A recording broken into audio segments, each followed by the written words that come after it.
वचन बोलने की पद्धति, व्याख्यान की शैली, वचन कला, वाच्य वाचक में संबंध बिठाना और आपके वचनों में विषय में व्याप्ति आना चाहिए।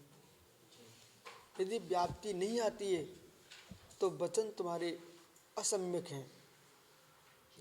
जैसे कि आपने कहा लड्डू खा लो, लड्डू तो तब कहलाएगा जिसमें मीठा, मिश्री अथवा चाशनी, गुड़ आदि की चाशनी, बेसन अथवा आटा, घृत, अन्य मेवा, इनका समुदाय संगृहित होकर के जो होगा तब लड्डू बनेगा, तभी स्वाद आएगा। आपने ये जो लड्डू में पड़ा रहता है सारी सामग्री एक पात्र में रख दी, फिर भी लड्डू संज्ञा नहीं है, फिर भी लड्डू संज्ञा नहीं है। उसका आपको संघात करते आना चाहिए, आकार भी आपको गोल बनाना पड़ेगा, तब लड्डू संज्ञा कहलाएगी। इसी प्रकार से वचन जो है वो प्रवचन नहीं है। वचन प्रवचन हो गए तो फिर दो इंद्रिय से वचन प्रारंभ हो जाते हैं, वे सब प्रवचन हो जाएंगे, बराबर। वचन प्रवचन नहीं है। इसलिए धवला जी में लिखा है प्रकृष्टम वचनम इति प्रवचनम। अब ये मैं कहाँ से बोलूँ, पुस्तक नंबर 8, 8वीं पुस्तक में 16 कारण भावनाओं की व्याख्या है, ठीक है। अत्यंत 16 कारण भावनाओं की व्याख्या, बंद की व्याख्या, तो तीर्थंकर प्रकृति के बंद की व्याख्या में 16 कारण भावनाओं की व्याख्या की है। प्रवचन भक्ति भावना उन्होंने लिखा वीरसेन स्वामी ने, प्रकृष्टम वचनम इति प्रवचनम, और प्रवचन सार में भी लिखा है जयसेन स्वामी ने। आइए, तो प्रकृष्टम वचनम आलाप पद्धति, प्रवचन क्या, आलाप पद्धति, वचन बोलने की शैली, प्रकृष्ट वचन, उत्कृष्ट वचन, इसका नाम है प्रवचन। जिस वचन में अभ्युदय निःश्रेयस की प्राप्ति का उपाय दिखाया गया हो और दुख क्लेश से बचने का मार्ग दिखाया गया हो, उत्तम सुख में रखने की व्याख्या की गई हो, वही वचन प्रवचन है। सीधी सीधी बात है। प्राणी मात्र को सुख दिखाया गया हो, किसी की हिंसा आदि कर्म दिखाया जाए, वो प्रवचन संज्ञा नहीं हो सकती। इसलिए प्रत्येक वक्ता का धर्म है आपके द्वारा, अत्यंत आपके द्वारा किसी व्यक्ति के द्रव भाव प्राणों का घात न हो, इस अहिंसा का पालन करना ही करना है। आपके प्रवचन में आगम की भी हत्या ना हो जाए, इसलिए आपको आलाप पद्धति पढ़ना चाहिए। क्यों, किस नय से बात कहाँ कैसी कहा जाना चाहिए, उस नय से वहां उतनी ही बोलना चाहिए, उसको खींचना नहीं चाहिए।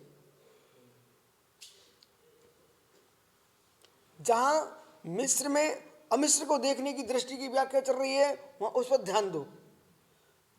मिस्र में अमिस्र देख रहे हो, तब भी मिस्र का ज्ञान होना चाहिए कि ये गौण वृत्ति करके अमिस्र की व्याख्या चल रही है। और अमिस्र में मिस्र की व्याख्या की जाए तो प्रत्येक आत्मा त्रिधात्मा लिखा है पूज्यपाद स्वामी ने, तो सिद्ध भगवान भी त्रिधात्मा है। तो वहां क्या ग्रहण करना, अमिस्र में मिश्र तत्व को ग्रहण करके भूत प्रज्ञापन नय से उनको भी त्रिधात्मा के रूप में ग्रहण किया गया है, बराबर। अभव्य जीव में त्रिधात्मा कैसे लगाएंगे, तो फिर वहां पर भी उन्होंने व्याख्यान किया है, ये शक्ति अपेक्षा परंतु अभिव्यक्ति कभी नहीं होगी, ये अपेक्षा है। कहां से बोल रहे हैं आप, राजवार्तिक सर्वार्थ सिद्धि।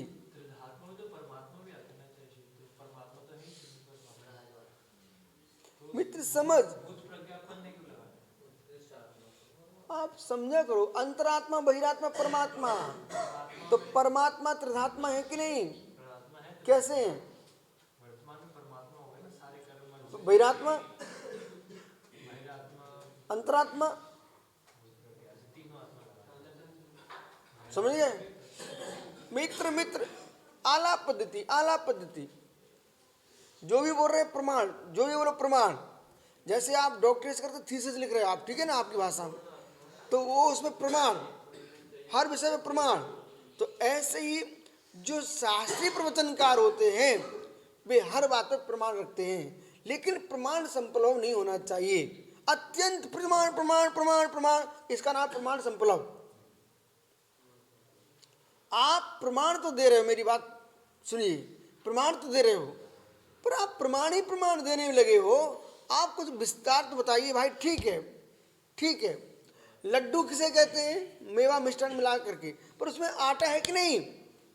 आटा तो मिलाइए तब तो हम लड्डू बनाए। आप मिष्ठान ही मिष्ठान, तो ऐसे बोलो मेवा खा लो, और अधिक मेवा खाओ तो पेट खराब हो जाएगा आपका।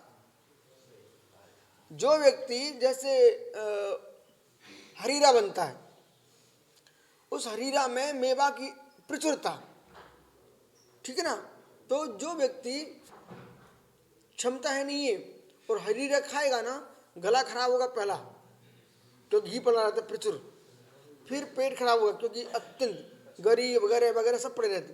तो हरीरा बनाए जो आदमी को देख रहे उसमें गुड़ की बाहुलता होना चाहिए, शेष सामग्री कम कम होना चाहिए, वो हरीरा आपके लिए स्वास्थ्यकारी होगा और लाभकारी होगा। दो शब्द बोले, स्वास्थ्यकारी और लाभकारी, ठीक है। इसी प्रकार से आप आलाप पद्धति ग्रंथ है, इसे पढ़िए आप, ये मेवा मिष्ठान, इसका प्रयोग करिए सिद्धांतों में, आगमों में, अध्यात्म में और तर्कशास्त्रों में। षड्द्रव्य लक्षणम, आपने 6 द्रव्य बताए, उनमें द्रव्य का लक्षण क्या है? सत। सत, सत ही सत्य है, सत्य ही सत्य है। वचनात्मक सत्य, वचनात्मक सत्य कब होगा? जब वस्तुभूत सत्य होगा। वस्तुभूत सत्य नहीं है तो वचनात्मक सत्य किसके लिए? पर्यंत वस्तुभूत सत्य। अब वस्तुभूत सत्य में सत्य भी सत्य होना चाहिए, स्वभावभूत सत्य। वस्तु में स्वभावभूत सत्य नहीं है, जब स्वभावभूत सत्य नहीं है तो वस्तुत्व कैसे? जो वस्तुत्व गुण है वस्तु में, वो क्या कह रहा है? सामान विशेषात्मक वस्तु, सामान विशेषात्मक वस्तु। तो सामान्य में तो सामान्य ग्रहण के लिए वस्तु को, विशेष में 2 ग्रहण करना है, गुण पर्याय और द्रव पर्याय। बोलो बेटा कुछ। देखो अभी मैं बहुत गहरे में हूं, बिल्कुल डिस्टर्ब करना मत। सामान्य विशेषता में वस्तु, तो हम क्या करें? वस्तु को हमने समूह रूप में ग्रहण कर लिया सामान्य में। विशेष में हम क्या ग्रहण कर रहे हैं? स्वभावभूत पर्याय,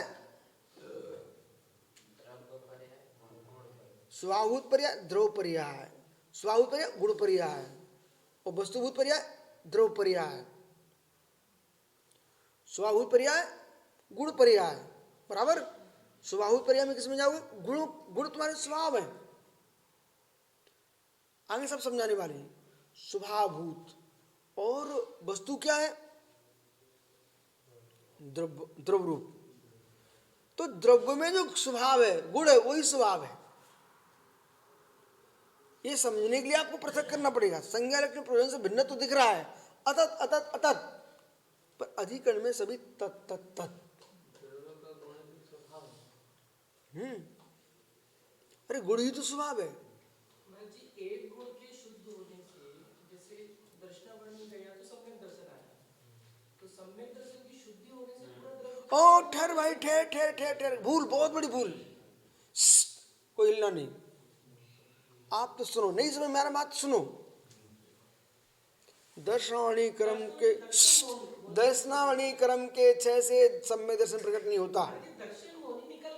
चलो ठीक, भूल सुधार कर लेना, कोई बात नहीं। तो दर्शन मोहिनी क्रम के उपसमन से, 6 उपसम से अथवा 6 से, क्योंकि 3 रूप लेना आपको। ये सम्यक प्रकृति है, ओदय की है, कैसी है? मेरा ये आशय है कि सम्यक दर्शन एक शुद्ध पर्याय मान लेते हैं, अभी नहीं आप मति ज्ञान जो है वो विभाव पर्याय है, तो एक द्रव्य में स्वभाव और विभाव पर्याय एक साथ बदले यहाँ पर, लेकिन एक गुण की शुद्ध पर्याय बदलने से पूरे द्रव्य की अनुभूति शुद्ध रूप होगी, जैसा ही लोग बोलते हैं वैसा अपन नहीं मान सकते। अभी तुम बहुत एक मिनट मैं आपको पास में लेके आता हूँ, संक्षेप में बात कर रहे हैं। ऐसा है, सबसे पहले विषय छेड़ना चाहिए, 8 कर्म से शुद्ध बनाओ, वहां चलिए, भूल कहाँ हो रही है। ये तो सम्यक दर्शन ज्ञान चारित्र, इनका आत्मा की शुद्धि से कोई प्रयोजन ही नहीं है। देखो सभी त्यागी वृंद, विषय बड़ा सुंदर छिड़ा है, ये आप लोग ध्यान में सुन लिया आपने तो तुम्हारा कल्याण हो जाएगा।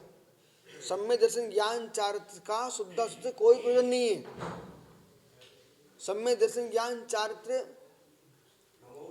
सम्यक दर्शन ज्ञान चारित्र चल रहे सम्यक दर्शन ज्ञान चारित्र। बोरा जी जल्दी बैठो, बहुत कठिन विषय चल रहा है, जल्दी बैठो।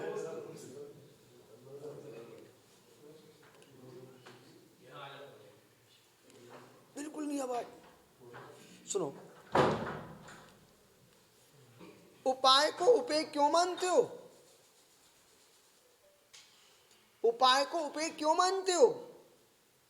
चलिए बोरा जी, हाथ में क्या लिए हो? उठाओ, हाथ में लिए। बस बैठे रहो, आप तो बैठे रहो,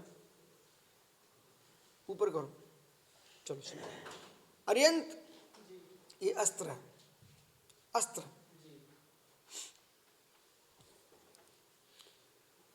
ये वृक्ष है,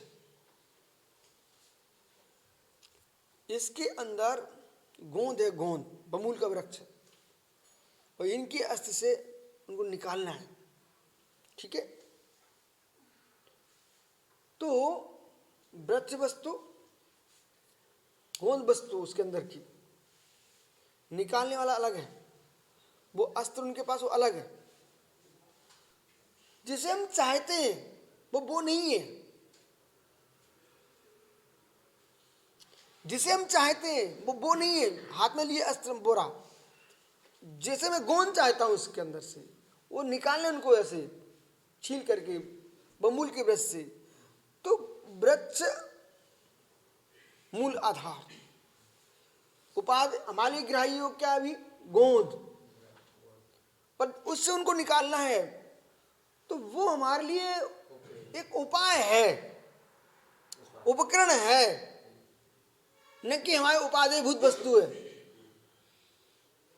घोर आश्चर्य तुम जैसे पागल लोगों से, तुम जैसे शब्द का प्रयोग किया, घोर आश्चर्य तुम जैसे पागल लोगों से जो उपकरण को उपादेय मान रहे हैं। स्यात् सम्यक दर्शन ज्ञान चारित्र, ये हमारा उपेय नहीं है। तुम तक अस्त्र पे ही लड़ पड़े, आगे विचार ही नहीं चल रहा तुम्हारा, तुम गोंद कभी निकाल ही नहीं पाओगे, क्योंकि तुमने तो अस्त्र पे ही लड़ रहे हो। तो सम्यक दर्शन सम्यक दर्शन सम्यक दर्शन सम्यक दर्शन पे लड़ रहे हैं, उन्हें अभी सत्य तत्व का ज्ञान ही नहीं है।